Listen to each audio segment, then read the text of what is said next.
I used to think 40 would look different. I thought I'd have peace by now, stability, maybe a glass of wine on the porch while my husband trimmed the hedges or cleaned the gutters. Instead, the house rattles with bass and laughter almost every night, as if we've been unwillingly transported back to a frat house from my college years. My husband, bless him, or curse him, seems intent on reliving his youth, one drunken party at a time. I'm Anna, 39, married, technically. Emotionally, I've been on my own for years. Our marriage has become a parody of what it once was. His friends are loud, often younger than him, and he drinks like he's trying to forget something he refuses to tell me. I've tried everything: conversations, silence, anger, patience. Nothing gets through. I don't think I love him anymore. I'm not even sure if I like him. What surprises me most, though, is how little I miss him. There was a time when I'd count the hours till he got home.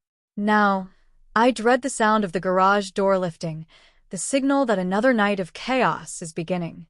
But I'm not alone. I have Tyler, my son, 19 and already more of a man than his father has been in years. He studies full-time at the community college downtown and spends his evenings working part-time at a gym. Trainer, motivator, and unintentionally my sanity. He comes home late, muscles taut from work, always smelling faintly of eucalyptus and exertion. His presence calms the house in a way I can't explain. When he walks in, the tension leaves my shoulders without permission. He's not a child anymore. That realization snuck up on me one morning last year when I passed by the bathroom door and caught a glimpse of him in the mirror, towel wrapped around his waist, jawline sharp, shoulders broad. A moment of recognition, not just as a mother seeing her son, but as a woman realizing a boy had become a man. I shook it off, scolding myself for the stray thought. But it lingered, tucked into the folds of my mind, quiet and persistent. Tyler has always been protective of me, even as a boy. When his father would get loud or careless, Tyler would silently take my hand, lead me to the kitchen, or distract me with questions about his schoolwork. Now, as a man, his support has grown more nuanced, less about shielding me and more about being there, fully present. He checks in on me, texts me when he's running late, and brings home little things I didn't even ask for. A lavender tea he saw me eyeing once. A new charger when mine frayed. A bottle of hand lotion that smelled like rain. Sometimes he waits up for me. And those quiet moments, just the two of us in the kitchen, the dishwasher humming in the background, mugs of tea warming our hands, they feel more intimate than they should. We talk about his classes, his clients, what it's like training women twice his age. He always smiles when he says, "They just want someone to listen." I nod, understanding more than I let on. Work is its own kind of strange comfort. I manage an adult novelty store on the edge of downtown. People judge it, roll their eyes, but the truth is, it's cleaner, calmer, and more honest than most boardrooms I've worked in. There's something liberating about being surrounded by shelves lined with fantasies people are usually too embarrassed to voice. It's ironic, I suppose, how my world revolves around desire while I spend most nights sleeping alone, untouched. But lately, I've started noticing how often Tyler's eyes find mine when I walk into a room. How he pauses just for a second, as if seeing something new. I wonder if he senses the loneliness in me, the quiet ache I don't talk about. I wonder if he feels it too. Sometimes, I catch myself imagining what life would be like if it were just the two of us. If the house were quiet, not in the way it is now, with tension and resentment, but peacefully, lovingly quiet. I imagine mornings with shared breakfasts and no remnants of last night's party. No empty beer bottles, no synthetic cologne clinging to the air. Just coffee. His voice. A moment of calm. I know what you're thinking. I do. But this story, our story, it isn't what you think. Or maybe it is. Maybe it's just more complicated than the boxes we try to stuff our lives into. It happened 3 months ago, though the memory still sits fresh on my skin like a bruise that refuses to fade. One of his parties had spiraled past the usual noise and laughter, slipping into that dangerous territory where alcohol loosens morals and clouds judgment. I was in the kitchen, rinsing glasses, trying to find some sense of order in the chaos. I wasn't even surprised when he stumbled in, his shirt half untucked, breath reeking of whiskey and stale beer. "Anna," he slurred, moving closer. "Go lie down," I said quietly, trying to keep my voice calm. But he didn't. Instead, he reached out, his hand fumbling, careless and heavy. When his fingers grazed my waist, something inside me snapped. Not just fear, but something deeper. Something done. But I didn't have to push him away. Tyler did. I hadn't even heard him come in. 1 second I was frozen, and the next he was between us. He didn't yell. He didn't need to. His presence, the sheer weight of him, 6 feet of restrained power and protective fury, was louder than any scream. He shoved his father back, steady and unapologetic. "Don't touch her again," he said. And just like that, the house shifted. My husband tried to puff up, to throw around empty threats, but Tyler didn't flinch. He stood tall, chest rising with each breath, eyes narrowed with a coldness I had never seen in him before. Not directed at me. Not ever. "Get out," Tyler said. He hesitated, clearly not expecting his own son, his boy, to turn against him. But Tyler wasn't a boy anymore. When the front door slammed shut, I didn't move. My hands were still trembling, the sponge forgotten in the sink.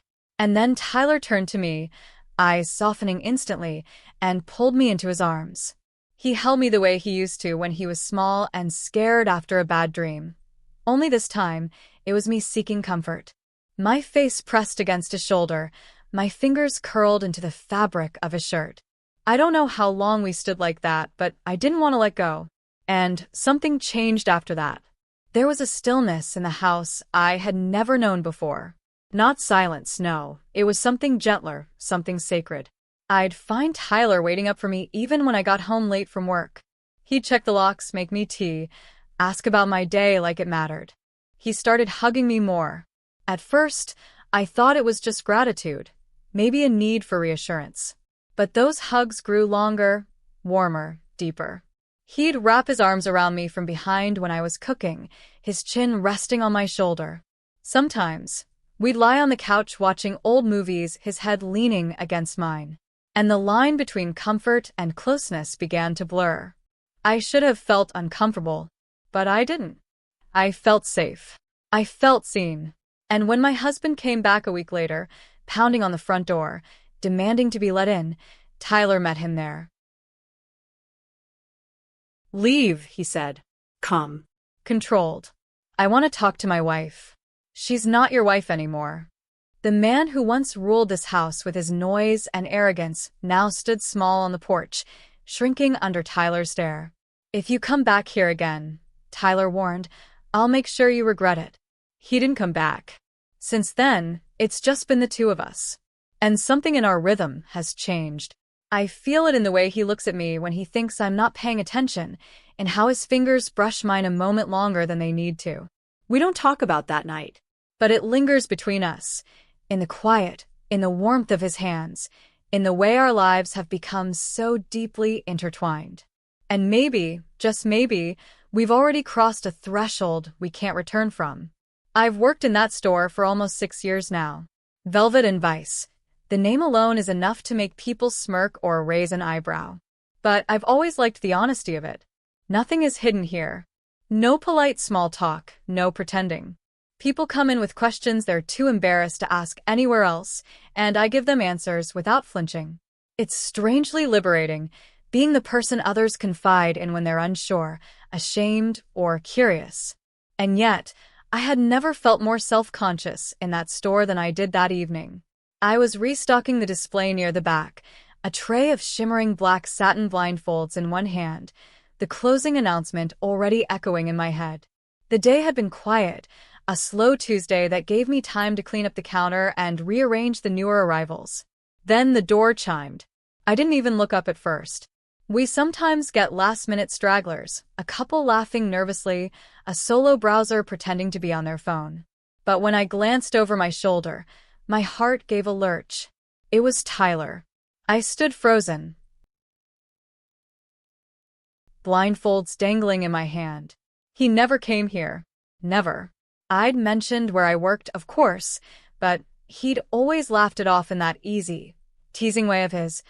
Only you would manage a place like that, Mom. A blend of bemused affection and mild disapproval. But now, here he was, standing in the middle of my world like it was the most natural thing in the world. "Hey," he said casually, his voice low and smooth. "Thought I'd come see where you disappear to every day." I cleared my throat. "You could have texted. I'm just about to close." "I know," he said, walking further in, his eyes gliding over the shelves of satin, silicone, and polished chrome. "Figured I'd catch you before you did. I didn't know where to look." I suddenly felt too aware of everything. The soft hum of the lights, the faint scent of cherry-scented oil from a diffuser, the way his broad shoulders moved beneath his gym jacket as he took in the store. His gaze lingered on a shelf lined with vibrators, the kinds that usually made couples giggle like teenagers. He tilted his head, lips twitching in amusement. "You know," he said, reaching out and picking up a sleek purple device, "I've always wondered, how does something like this even work?" He turned to me, holding it up like it was a new piece of tech, his eyes locked on mine. And bless my foolish heart, I blushed. Instantly. A wave of heat rushed to my cheeks, betraying me. It vibrates," I stammered, suddenly finding the ends of the blindfold ribbons very interesting. "Different speeds.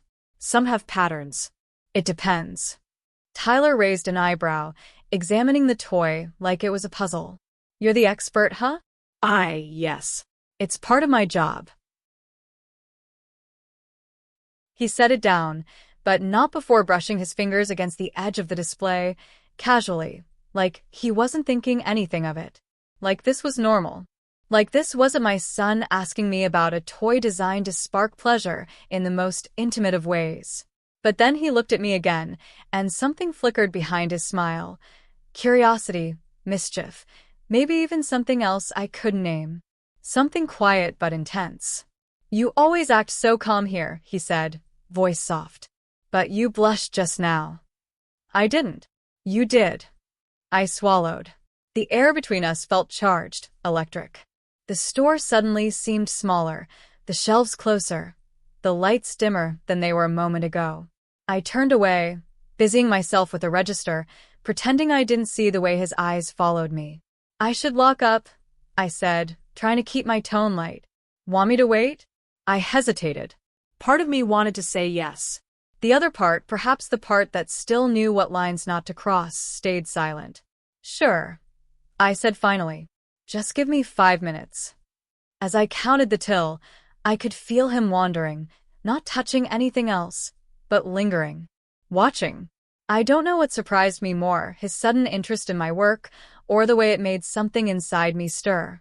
Something I thought I had long buried. When I finally turned off the lights and stepped out into the night, he was waiting by the door. Silent. Steady.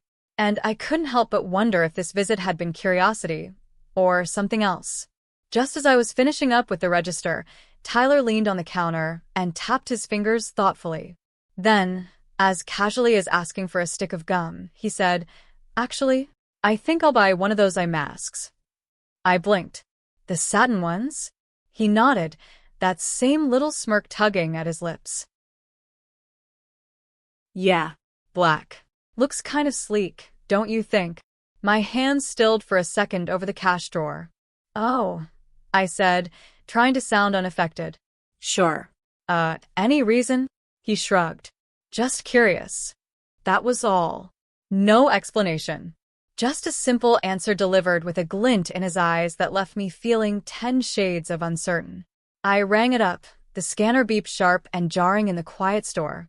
My fingers were clumsier than usual, the bag crinkling too loudly as I placed the eye mask inside and handed it to him. I tried to mask my discomfort with a smile, reminding myself, over and over, that he was 19, an adult, and I had no reason to read into anything. Still, something about the moment felt layered, unspoken. "Thanks," he said, voice low. You always take care of me. Before I could reply, he added, Hey, how about we don't go home right away? I looked at him, brows lifted. There's a rally happening tonight, he went on. Cool cars, street races. You've never been, right? I hesitated. Tyler knew how structured my life had become. Home, work, quiet weekends. He also knew how rare it was for me to say yes to anything spontaneous. But tonight, maybe I needed something new. All right, I said softly. Let's go. He grinned, that wide, boyish grin I hadn't seen in so long, and I followed him out to his car, a sleek, dark gray two-door with a quiet growl beneath the hood. It suited him. Powerful but unassuming. Like him. We drove out of the city toward the industrial outskirts where the rally was already in full swing. The night air buzzed with excitement, headlights flickering, music thumping in time with the beat of 100 idling engines. People milled about, leaning against hoods, laughing, shouting bets. The energy was electric. I had no idea Tyler was part of this world. You race? I asked, surprised, as we parked near the start line. He turned toward me, his grin returning. Sometimes. Want to ride with me? My stomach flipped. You mean in the car? Yeah. His voice dropped a little. Right next to me. Before I could say yes or no, he reached into the small paper bag between the seats, pulled out the black satin eye mask I'd sold him not 20 minutes ago, and held it out. Put this on, he said. What? You'll see. Just trust me. I hesitated, then slipped it over my eyes, the silk cool against my skin. Everything disappeared. Light, people, cars, and for a brief, breathless moment, all I could feel was the quiet thrum of anticipation and the sound of his breathing next to mine. Perfect, he said, voice soft. You look beautiful. The compliment caught me off guard. He shifted the car into gear, and the engine roared beneath us. My breath caught in my throat. I felt like I was on a date, like we were the only two people in a world moving too fast for rules. And then we launched. The acceleration was instant, fierce, like being hurled into another dimension. I couldn't see a thing, but I felt everything. The curve of the road, the vibration of the engine, the power in his hands as he shifted gears. The adrenaline hit like a drug, sharp and sweet. Somewhere during the race, he reached over and laced his fingers through mine. I didn't pull away. When the car finally skidded to a stop, tires screeching in triumph, the mask still covering my eyes, I was breathless. The crowd roared outside, but all I could hear was the pulse pounding in my ears. Then Tyler leaned in close, his voice near my ear. You did good, Mom, he said, lips brushing the shell of my ear. You didn't scream once. I let out a shaky laugh, heart still thudding. But before I could pull off the mask, he whispered something that froze me completely. I wish I could take you out like this all the time. And in that stillness, that darkness of silk and scent and sound, I felt something shift so profoundly that it was like the air around us changed. I pulled off the mask, and what I saw in his eyes wasn't mischief. It was want. I pulled off the mask slowly, the cool night air brushing against my skin. The lights from the rally flickered behind him, casting his face in shadow and silver. My breath caught when I met his eyes, those warm, unreadable eyes that had once looked at me with the innocence of a boy. But not tonight. Tonight, he looked at me like I was the only thing that mattered. The silence between us crackled like static. Tyler, I started, but I didn't even know what I was going to say. Maybe I meant to scold him, or laugh, or remind him who I was, who we were. But the words got lost somewhere between his gaze and the way his thumb brushed against my cheek, as gentle as mist. His voice was quiet. Careful.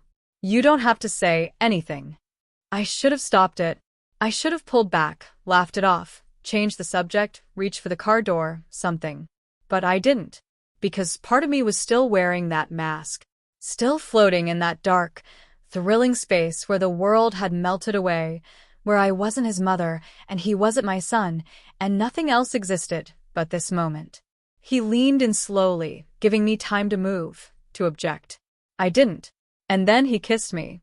Soft at first. Hesitant. His lips barely brushed mine. A whisper of warmth, a question suspended in air. My breath hitched, and for one brief heartbeat, I forgot who I was supposed to be. Forgot what was right or wrong.